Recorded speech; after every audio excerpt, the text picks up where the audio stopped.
자, 오늘 고린도전서 9장 전반부에는 사도 바울이 사역자들이 누려야 할 권리에 대해서 이야기하고 있습니다.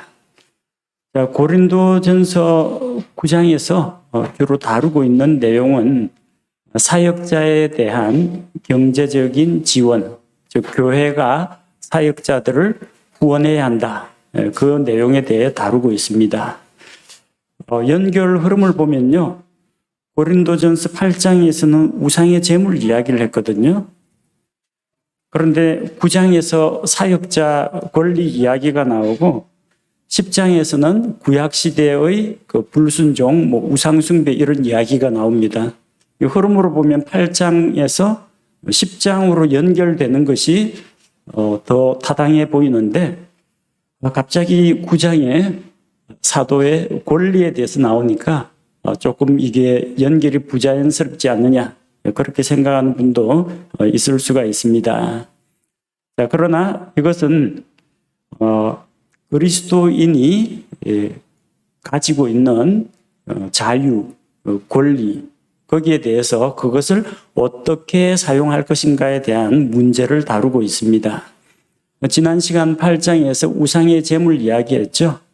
우상의 제물을 먹을 수도 있고 안 먹을 수도 있고 그런 자유가 있지만 그 자유, 자기에게 주어진 자유를 남용하지 않겠다.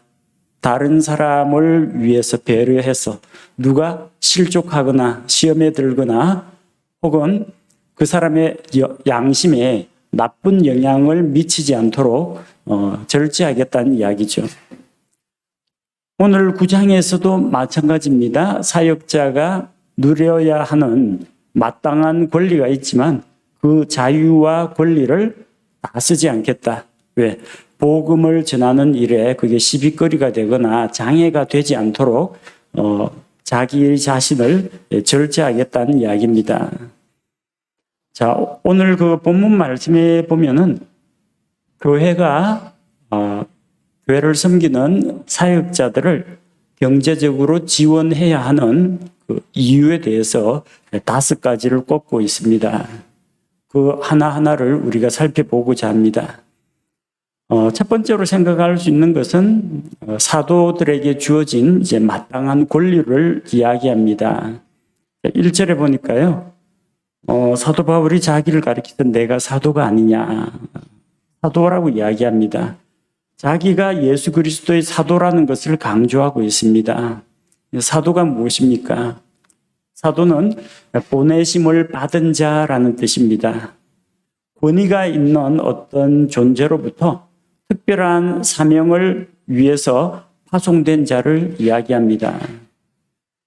신약 성경에서는 특별히 예수님께서 직접 세우고 파송한 제자들을 가리켜서 사도라고 합니다. 자, 사도들이 받은 사명이 무엇입니까? 그들은 무엇보다도 예수 그리스도의 십자가 죽음과 부활의 증인으로서 이 예수님의 증인이 되는 것이 사도의 가장 큰 임무입니다. 그래서 사도를 가룟 유다가 떨어져 나가고 11명의 사도와 함께 한 명의 사도를 더 뽑게 되죠. 사도 그 어떤 사람을 뽑게 됩니까? 우리 가운데 있으면서 침례자 요한의 침례로부터 우리 가운데서 올려갔을 때까지 우리와 함께 있고 또 예수 그리스도를 직접 만났던 그 사람들 가운데에서 예수님의 죽으심과 부활을 증언할 사람을 뽑자고 합니다. 이것이 사도가 감당해야 될 사명입니다. 그래서 사도들은 예수 그리스도의 복음을 선포하고 사람들을 가르치는 것입니다. 예수님께서 제자들에게 주신 지상명령 마태복음 28장 19절에서 20절에 나오죠. 그러므로 너희는 가서 모든 민족들을 가르치고 그리고 그들에게 아버지와 아들과 성령님의 이름으로 침례를 주고 내가 너희에게 명령한 모든 것을 가르쳐 지키게 하라고 했습니다. 그래서 복음을 선포하고 그 복음을 듣고 구원받은 사람들을 가르치는 것이 사도의 임무입니다. 그래서 이 복음을 전했을 때 믿고 구원받은 사람들을 모아서 교회를 세우는 것, 예수 그리스도의 몸인 교회의 기초를 세우는 것이 사도들이 맡은 임무였습니다. 사도가 되려면 하나님께서 정하신 그 자격 요건에 합당한 사람이어야 합니다. 사도행전 1장 21절에서 22절에 보면은 반드시 예수님을 만나야 됩니다. 내가 예수님을 주로 만났다 이런 거 말고요. 내가 꿈에서 예수님을 봤다 이거 말고 부활하신 예수 그리스도를 직접 만나야 합니다. 사도 바울은 예수님을 직접 만났습니다. 이 땅에서는 만났다는 기록이 없지만 사도행전 9장 말씀에 보면은 교회를 핍박하기 위해서 사울이 다마스쿠스로 가는 길에 하늘로부터 예수님께서 하나님 영광 가운데에서 나타나셔서 사울을 불러주십니다. 그래서 예수님을 만났습니다. 바울이 이야기하죠. 1절에서 내가 예수 그리스도 우리 주를 보지 아니하였느냐. 나 예수님 직접 만난 사람이다. 사도의 자격 요건이라는 겁니다. 그리고 사도가 되려면 사도의 권능을 다 행할 수 있어야 합니다. 마가복음 16장 17절에서 18절 말씀을 보면 예수님께서 사도들에게 권능을 주셨습니다. 무슨 질병이든지 고칠 수 있어야 합니다. 죽은 자를 다시 살리는 권능이 있습니다. 그리고 마귀를 쫓아내는 권능이 있습니다. 베드로도 이런 일을 했죠. 다비다, 도르가 그 성도가 자매 성도가 죽었을 때 죽은 자를 일으켰습니다.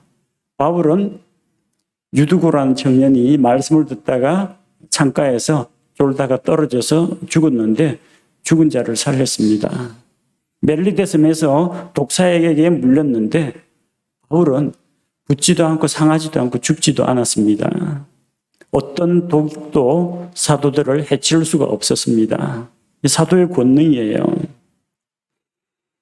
오늘날 그 신사도주의 운동을 하는 사람들 가운데 자칭 자기가 사도라고 주장하는 사람들이 있습니다.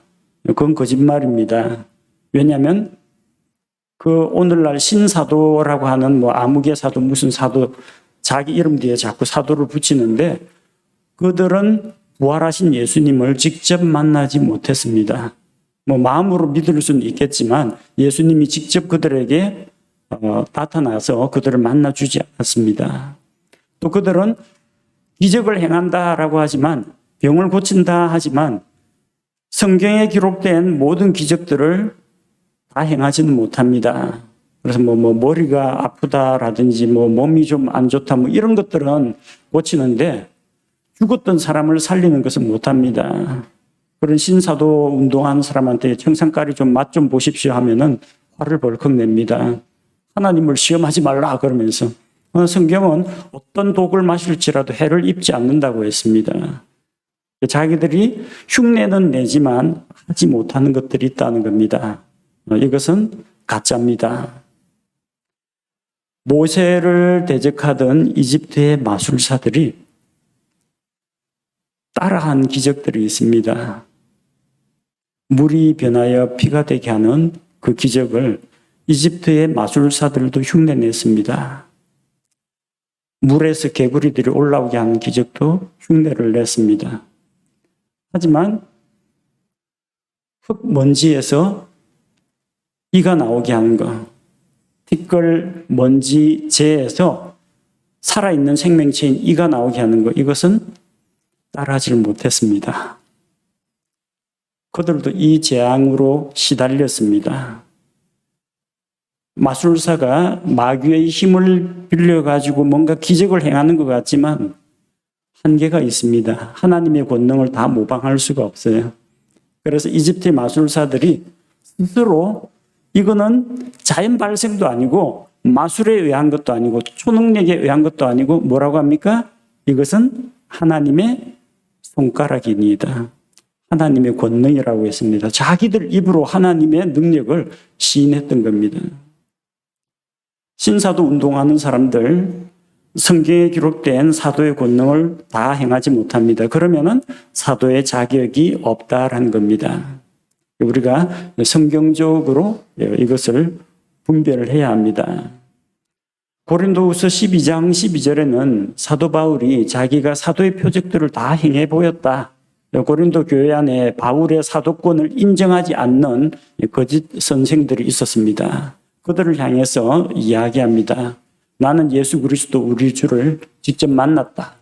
나는 사도의 표적, 사도의 권능을 행했다. 그래서 자기를 입증합니다. 그리고 서로 너희들이 내가 사도라는 것을 인정 안 하는 사람이 있을지라도 움직일 수 없는 증거가 있다는 겁니다. 그게 2절 말씀이죠. 다른 사람들에게는 내가 사도가 아닐지라도 분명히 너희에게는 사도이니 너희는 주 안에서 나의 사도직의 봉인이라. 봉인, 도장 꽉 찍는 걸 말합니다. 사도란 증거가 어디 있습니까? 고린도 교회 성도들 자체가 증거입니다.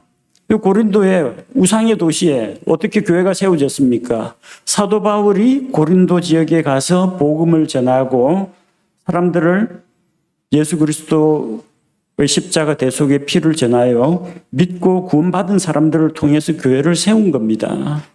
다른 사람들은 바울을 의심할지라도 이 고린도 교회 사람들은 사도 바울을 인정해야 한다는 겁니다. 그들이 바울을 인정하지 않는다 할지라도 고린도 교회가 있고 고린도 교회 성도들이 있다는 것은 사도 바울이 사도로서 일을 했다는 그 사도의 사역의 열매가 바로 그들이라는 겁니다. 자, 바울은 자기를 시험하는 자들에게 대답을 합니다. 3절에 나를 시험하는 자들에 대한 내 대답은 이것이니라. 바울에 대해서 시비를 거는 사람이 있었다는 겁니다. 바울이 사도인가? 유대에 있는 종교 지도자들에게서 무슨 추천장을 가지고 왔는가?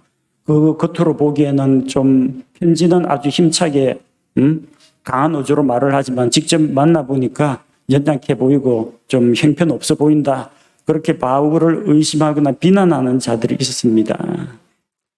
왜냐하면 바울이 사도로서 무슨 카리스마를 가지고 막 사람들에게 막 고함을 지르고 호통을 치면서 억누르고 하는 그런 스타일이 아니었습니다. 낮아지고 섬기는 사역을 하니까 사람들이 이제 만만하게 본 거예요. 4절, 5절, 6절에 보면은 바울은 자기가 사도임에도 불구하고 사도가 누려야 되는 것들, 다른 사도들이 누리는 것들을 해달라고 요구를 하지 않았습니다. 그렇게 자기를 겸손하게 낮추면은 바울을 오히려 존경해야 될 텐데 그 사람들을 약탈하는 거짓 교사들한테는 굽신굽신거리면서 낮고 겸손한 모습으로 섬기는 바울에게는 매정하게 대한 겁니다. 바울은 사도로서 생활에 필요한 것들을 교회에 요구할 수가 있었습니다. 4절 말씀처럼 먹고 마실 권리가 있었다는 겁니다. 그리고 다른 사도들이 누리는 거 5절과 6절에 보니까 다른 사도들은 뭘 합니까? 다른 사도들, 주의 형제들, 게바, 아내를 데리고 다닐 권리가 있고 일하지 않을 권리가 있다는 겁니다. 자, 다른 사도들은 사도 바울 자신을 제외한 나머지 예수님의 그 제자들을 이야기합니다. 또 주의 형제들이 있습니다. 주의 형제들이라는 것은 뭐 그리스도 안에 있는 한 형제의 그 이야기가 아니고요. 예수님의 육신의 친형제를 이야기합니다. 그들도 사도라고 합니다. 12사도의 숫자에 들었거나 들지 않았거나 예수님을 직접 만났고 예수님께서 그들에게 사명을 주어가지고 파송하여 보내면 사도가 됩니다. 주의 형제들 누가 있습니까? 야고보와 유다가 있습니다. 야고보서를 기록한 그 야고보, 그 야고보는 예수님의 형제 야고보, 예수님의 남동생 야고보를 이야기합니다. 베드로와 함께 물고기 잡던 그 야고보와 요한할 때 그 야고보가 아닙니다. 그 야고보는 사도행전에서 헤롯의 핍박을 받아서 칼 맞고 죽었습니다. 야고보서는 예수님의 동생 야고보가 기록한 겁니다. 성경에 나오는 유다서의 기록자도 성경학자들은 예수님의 동생 유다를 지목하고 있습니다. 가룟 유다는 아닙니다. 가룟 유다는 목매달고 자살했습니다. 그래서 주의 형제들도 사도로서 활동을 했고 교회로부터 지원을 받았다는 겁니다. 그리고 게바, 베드로를 이야기하죠. 베드로는 결혼을 해가지고 아내를 데리고 다녔습니다. 게바와 같이 자매 곧 아내를 데리고 다닐 권리가 없느냐. 아내와 결혼 생활을 하면서, 그러니까 베드로 한 사람이 아니라 베드로의 가정을 교회가 지원을 해줬다는 겁니다. 로마 가톨릭에서는 베드로는 평생 독신이었다 주장합니다. 그러나 마태복음에 보면 베드로의 아내의 어머니, 개혁성경에는 베드로의 장모, 열병으로 알아 누워 있는 것을 예수님께서 고쳐주었습니다. 베드로는 결혼했습니다. 아내가 있었습니다. 베드로가 사역할 때 자매인, 그리스도 안에서 한 자매인 아내를 데리고 다니면서 사역을 했습니다. 그런데 바울과 바나바, 나와 바나바만은 일하지 않을 권리가 없느냐. 즉 다른 사도들은 생계를 위한 일을 하지 않고 주님의 사역을 전적으로 감당했다는 이야기입니다. 근데 바울은 어떻게 했습니까? 다니면서 이 선교 여행 자금을 마련하기 위해서 장막 만드는 일, 텐트 만드는 일을 하면서 돈을 벌었습니다. 그거 가지고 자신의 필요를 공급하고 함께 여행하는 자들이 필요한 것들을 다 공급했던 것입니다. 자, 그러면서 이야기하는 것은 내가 사도로서 마땅히 이것들을 누려야 하는데 교회의 지원이 미약하고 지원이 없으니까 서운하다. 그 불평을 하는 게 아닙니다. 이 고린도 전서를 통해서 하나님께서는 신약 교회에서 목회자와 목양자와 성도와의 관계에 대해서 우리에게 가르쳐 주시는 겁니다. 이 사역자를 후원하는 문제로 인해서 바울과 고린도 교회 사이에 어떤 갈등이 일어났는데 바울이 거기에 대해서 문제 제기하고 해결하라고 촉구하는 그런 편지가 아닙니다. 자기는 복음을 위해서 양보하고 내려놓고 안 받아도 괜찮다는 겁니다. 하지만 성경적인 원리는 다른 사도들처럼 다른 사도들이 누리는 그런 권리, 경제적인 후원, 나도 받아야 마땅하다는 걸 이야기하고 있습니다.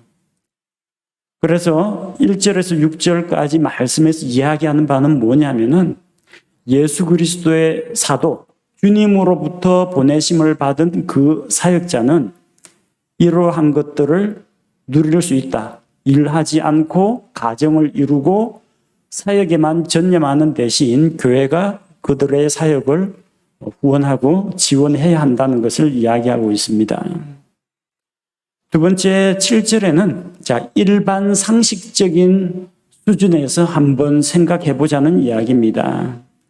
기본적으로 일꾼이 일하면은 삭설 받는 것은 마땅하다는 이야기입니다.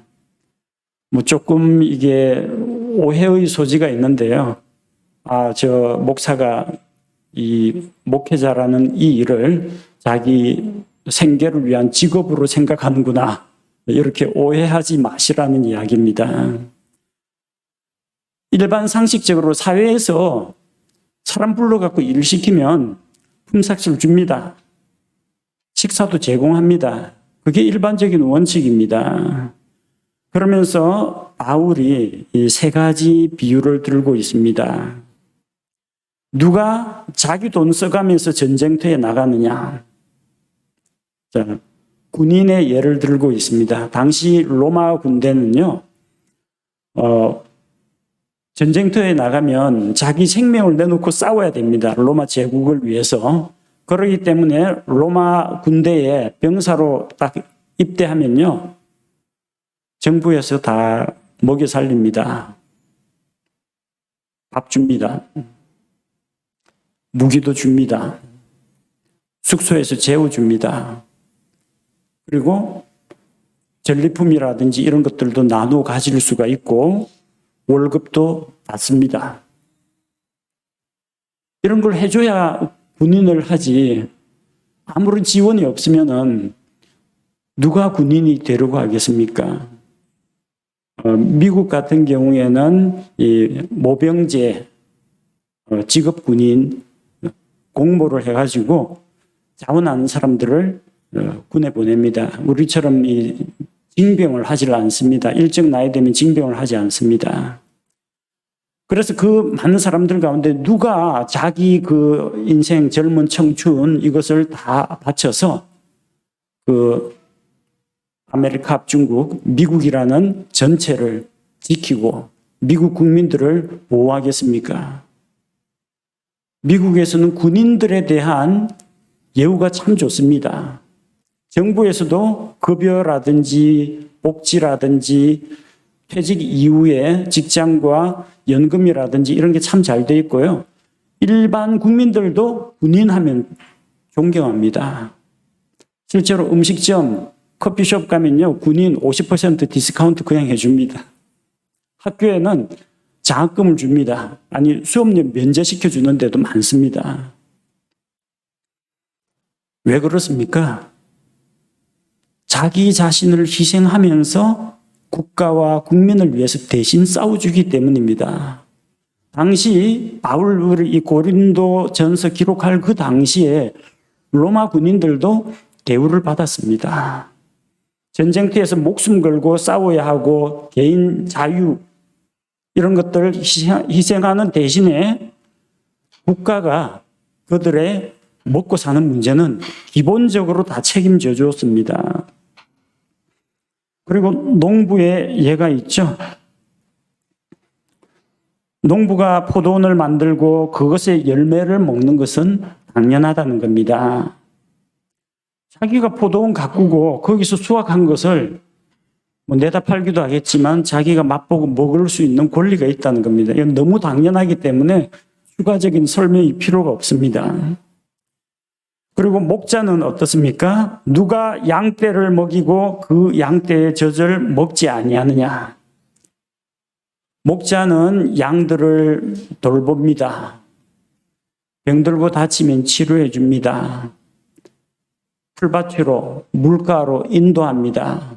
맹수로부터 지켜줍니다. 그렇게 일을 하는 이유가 무엇입니까? 양들은 목자를 위해서 털을 주고 양털을 주고 가죽을 주고 또 양젖을 준다는 겁니다. 군인과 농부와 목자 이야기가 나오죠. 교회 이야기입니다. 교회는 예수 그리스도의 군대입니다. 디모데후서 2장 3절 4절 말씀처럼 내가 예수 그리스도의 좋은 군사로 나와 함께 고난을 받자. 디모데에게 그렇게 이야기합니다. 대장 대신 예수 그리스도, 우리는 그리스도의 군사입니다. 군대입니다. 또 요한복음 15장 포도나무 비유에서 교회는 하나님의 포도원입니다. 또한 교회는 예수님의 약물입니다. 그러니까 군인, 농부, 목자 비유가 꼭 맞다는 겁니다. 하나님의 군대에서 하나님의 그 농장, 밭에서 하나님의 목장에서 일하는 일꾼이 당연히 자기가 일하는 곳에서 사례를 받는 것, 후원을 받는 것, 그것은 당연하다는 이야기입니다. 그리스도의 사역자들은 사람들에게 복음을 선포합니다.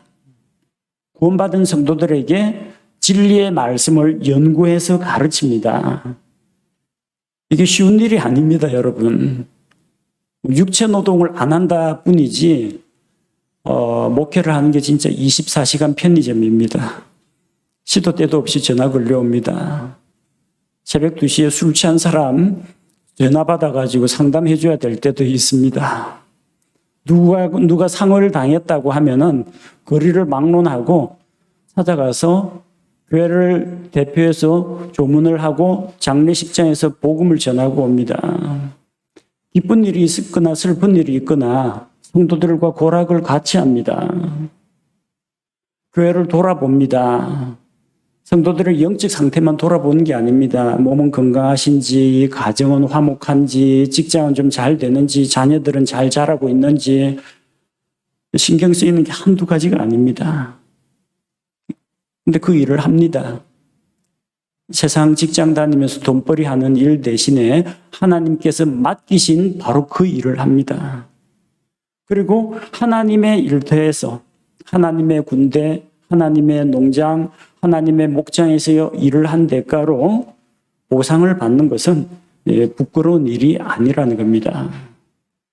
오해의 소지가 없이 잘 이해하시기 바랍니다.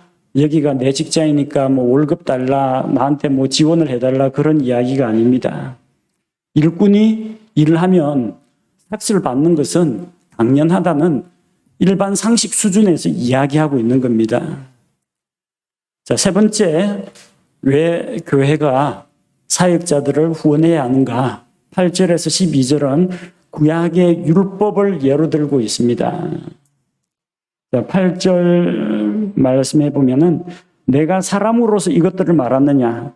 바로 위에 있는 7절은 일반 사람들이 가지고 있는 일반 상식 수준에서 이야기했는데 그뿐만이 아니라 율법도 같은 것을 말하지 아니하느냐. 구약시대의 율법이라는 것은 곧 하나님의 말씀입니다. 이 율법은 무엇을 행하라 하지 말라 이런 규범만 나오는 것이 아니라 일상생활에 필요한 원리나 지침도 함께 제공하고 있습니다. 그래서 9절에서 10절에 보면은 신명기에 나오는 그 일꾼과 품삯에 대한 원리를 소개하고 있습니다. 모세 율법에 했는데 구약시대 율법서 가운데 신명기 말씀을 인용한 겁니다. 신명기 25장 4절에 이런 말씀이 나오죠. 너는 소가 곡식을 밟을 때 소의 입에 마개를 씌우지 말라. 옛날에 이제 곡식을 타작할 때 오늘날과 같은 뭐 탈곡기 같은 그런 기계가 없었기 때문에 가축을 통해서 가축을 가지고 소를 통해서 곡식을 밟아서 타작을 했습니다. 자, 그래서 그 소가 곡식을 밟을 때 소가 곡식을 먹을까봐 입에다가 입마개를 씌우지 말라는 것이 율법에 나와 있습니다. 소도 이 타작하는 일에 기여를 했으면 뭔가 얻는 것이 있어야 됩니다. 곡식 나달이라든지 아니면 적어도 곡식 껍질이라도 먹게 해줘야 됩니다. 옛날 시골 마을에서는 소가 상전이었다라는 그런 말이 있습니다. 새벽같이 일어나가지고요, 소죽 쑤어가지고 먹여야 됩니다. 소를 잘 먹여야 돼요. 그리고 소가 병들면요, 가축병원에 데려가서 어떻게 해서든지 치료를 해줍니다. 더러운 거 묻으면 다 이 솔질해가지고 깨끗하게 씻겨줍니다. 농사에 꼭 필요한 가축이기 때문에 소를 위해서 사람이 소를 섬깁니다. 그러면 소도 사람을 섬겨서 힘든 일을 도와줍니다.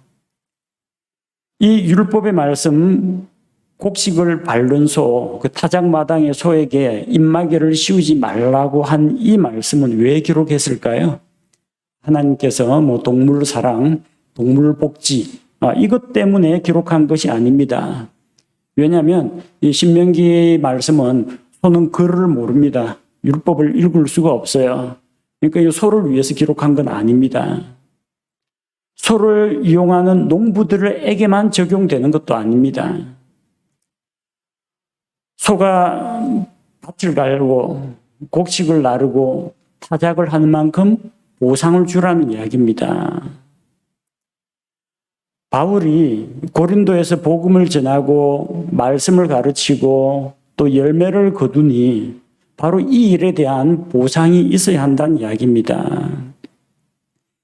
왜 이 말씀을 기록했겠습니까? 9절에서 하나님께서 소들을 위해 염려하시느냐? 아닙니다. 10절에 보니까 우리를 위해, 우리가 누굽니까? 바울 일행을 이야기합니다. 우리를 위해 그것을 말씀하셨다. 우리를 위해 기록하셨다고 합니다. 그래서 밭을 가는 자는 소망 중에 밭갈이를 하고 소망 중에 타작하는 자는 타작이 끝나면 자기도 그 타작한 곡식의 얼마를 얻어갈 수 있기 때문에 소망을 가지고 일을 한다는 겁니다. 자, 여기서 우리는 구약시대 율법으로부터 그리스도인의 일상생활에 적용되는 중요한 원리를 배울 수가 있습니다. 11절에 우리가 너희에게 영적인 것들을 뿌렸은즉 너희의 육적인 것을 거둔다 해도 그것이 큰일이냐. 내가 너희에게 영적인 것들을 뿌렸다. 뭘 뿌렸어요? 말씀, 복음의 말씀을 뿌렸습니다. 말씀의 씨앗을 뿌렸습니다. 그러니까 너희로부터 거두어 가겠다는 이야기가 아니고요. 너희가 가지고 있는 육적인 것들을 내가 거둔다 하더라도, 바울은 거둬간 적 없습니다. 거둔다 하더라도 그것이 큰일이냐? 큰일은 아니라는 겁니다. 당연하다는 이야기예요. 같은 원리가 적용이 됩니다. 유대인들은 이 복음의 말씀을 자기만 가지고 있지 않고 이방인들에게 복음을 선포했습니다. 그래서 사도들을 보냈고 또 그들이 전 세계에 널리 흩어져서 복음의 말씀을 전했습니다. 예루살렘 교회로부터 나온 그 복음이 이방인들에게 널리 퍼졌습니다. 영적인 것을 뿌렸죠. 근데 나중에 예루살렘에 기근이 들어서 성도들이 생활이 어려워졌습니다. 이방에 흩어져 있던 외국에 있던 그 이방인 교회들이 자기들의 육적인 것들, 자기들이 벌어 모은 재물들을 예루살렘에 있는 가난한 성도들을 위해서 구제헌금, 연보를 해서 보냈습니다. 자, 예루살렘 교회에서는 영적인 것을 뿌렸고 이방인 교회에서는 육적인 것들로, 재물로 예루살렘 교회 성도들을 섬겼습니다. 이게 당연한 겁니다. 나눔이 있다는 겁니다. 일방적인 배품이 아니라 서로 나누고 함께 나누고 주고 받는 것이 있다는 겁니다. 갈라디아서 6장 6절 말씀을 보면은 말씀 안에서 가르침을 받는 자는 가르치는 자와 모든 좋은 것을 함께 나누라고 했습니다. 제가 좋은 것을 하나님의 말씀, 영적인 양식을 나누면 우리 성도들 역시 저와 함께 좋은 것을 나눕니다. 이것이 나눔과 섬김이라는 것입니다. 바울은 고린도 교회 이외의 다른 교회들로부터 지원을 받았습니다. 빌립보 교회는 바울의 선교 사역을 위해서 몇 차례 바울의 쓸 것을 보냈습니다. 바울이 요구하지 않았는데도 필요한 것들을 보내주었습니다. 그래서 고린도후서 11장 8절에서는 바울이 이 고린도 교회를 향해서 이렇게 이야기합니다. 내가 교회를 섬기기 위해서, 고린도 교회를 섬기기 위해서 다른 교회에서 삭시를 받았는데, 즉 말하자면 다른 교회들로부터 강탈했다고 이야기합니다. 진짜 바울을 후원해야 될 때는, 후원해야 할 곳은 빌립보 교회처럼 요 가난한 교회가 아니라 세상적으로 이 대도시에다가 무역이 잘 되고 부유한 이 고린도 교회가 진짜 바울을 후원하는 게 맞습니다. 근데 바울은 혹시라도 사람들이 오해하지 않도록 성도들에게 어떤 짐을 지우지 않으려고 자기의 그 권리를 다 쓰지 않았다는 겁니다. 12절 말씀에 이렇게 기록되어 있죠. 다른 이들이 너희에 대한 이 권리에 참여하거든 하물며 우리는 더 그리하지 아니하겠느냐. 그럼에도 불구하고 우리가 이 권리를 쓰지 아니하고 모든 것을 참는 것은, 자, 권리를 주장하고 권리를 남용하지 않고 절제하는 것은 뭐 때문입니까? 자, 우리가 그리스도의 복음을 가로막지 않으려고 한다는 겁니다.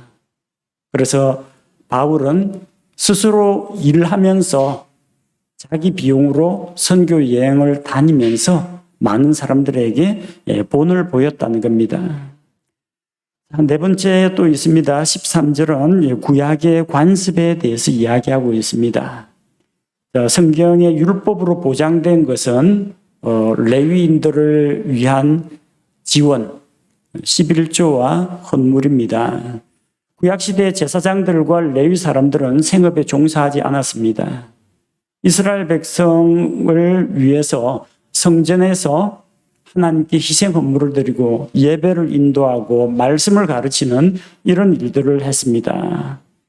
그들은 노동을 하지 않는 대신 이스라엘 백성이 가져오는 11조와 또 헌물에서 자기들의 몫을 나누어 받았습니다. 이건 율법에 보장된 권리입니다. 근데 율법에서 명확하게 언급하지는 않고 있는데 자기들이 자체적으로 나누는 일들이 있었습니다. 성전에서 일하는 자는 성전에서 나는 것으로 생활을 했습니다. 성전에서 노래하는 자들이 있고요. 성전 문지기들도 있고 또 성전에서 짐승 가죽을 벗기는 사람도 있고 나무 패는 자, 물 깃는 자, 일하는 사람들이 있죠. 그 사람들은 성전에 매여 있는데 언제 밭에 가서 일하고 언제 물고기 잡으러 다닙니까? 그 사람도 어떻게 먹고 살았을 것 같아요. 직장도 없이. 성전 일을 하면 성전에서 나오는 것으로 먹고 살았습니다. 그렇게 성전에서 일하는 자들에게 다 챙겨줍니다.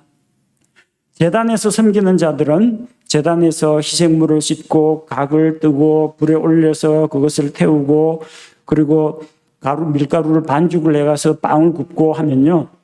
열심히 일했지 않습니까?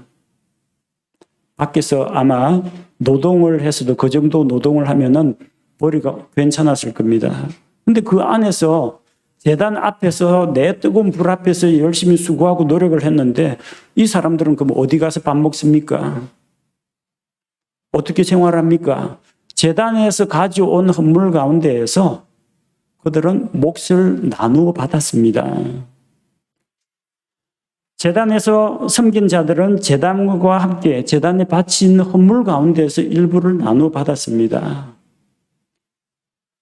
구약시대 유대인들의 그런 관습을 이야기하는 겁니다.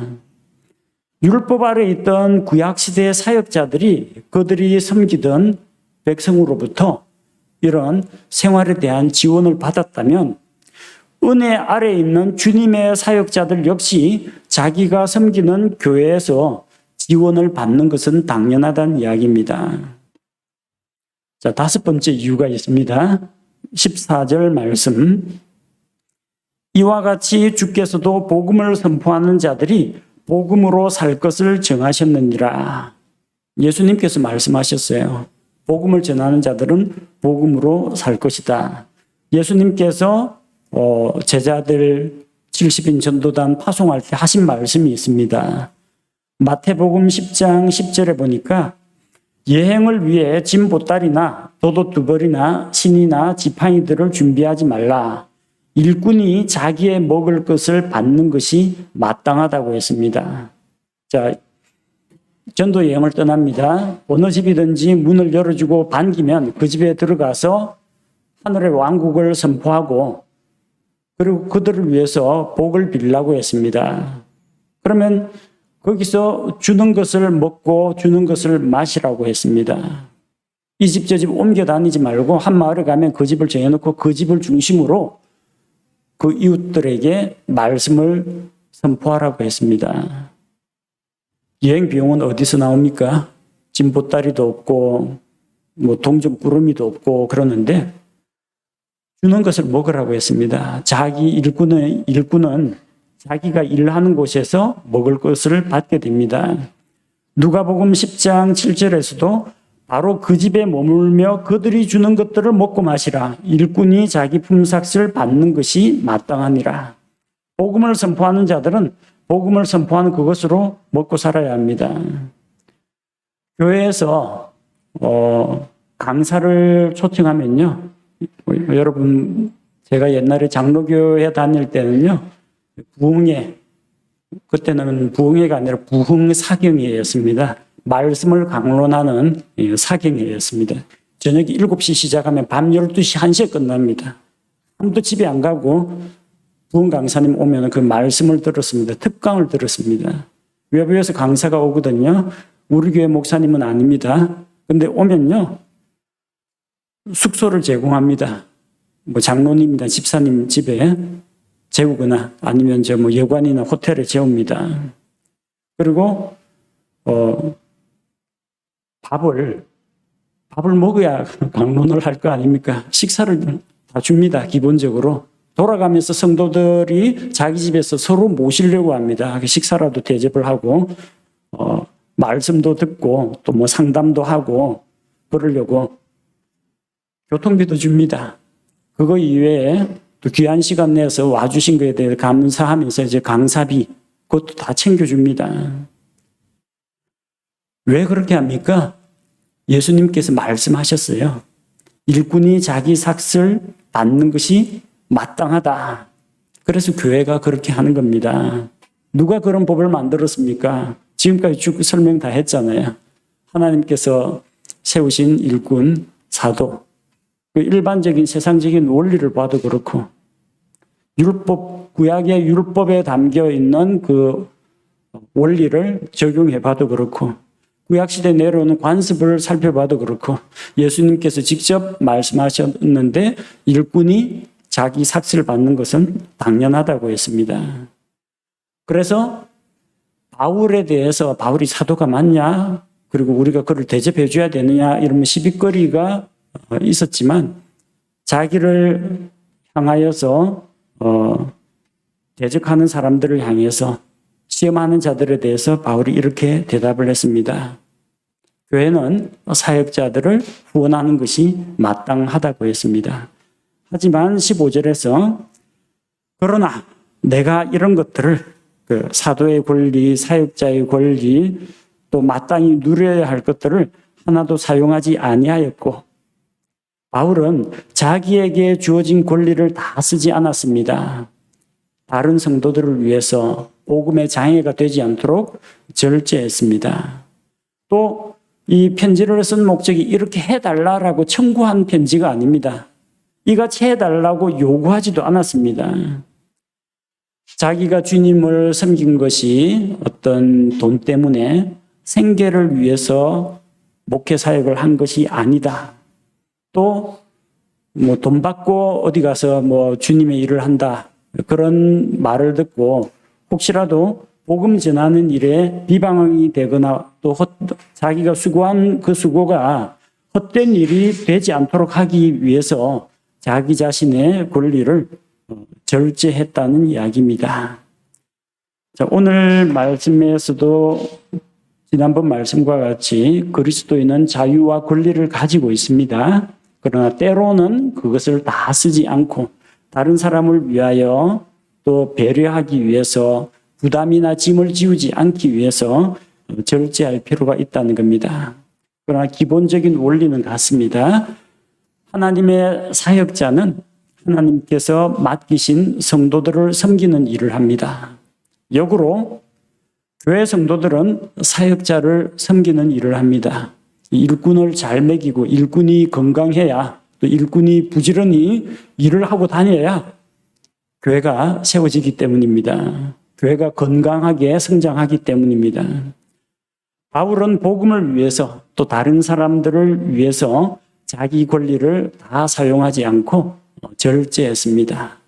자, 그리고 다음 시간에는 바울이 또 어떤 부분에서 어떤 보상과 어떤 상급을 기대하고 자기 자신을 절제하고 인내하고 이 사역의 길을 갔는지 살펴보도록 하겠습니다.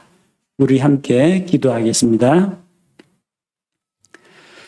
아버지 하나님, 바울의 사도권을 인정하지 않는 자들이 바울에 대해서 그의 자격을 의심하고 또 그에 대해서 여러 가지 시비거리를 들고 나왔지만 바울은 하나님께서 보여주신 말씀의 원리에 따라서 정확한 답을 제시했습니다.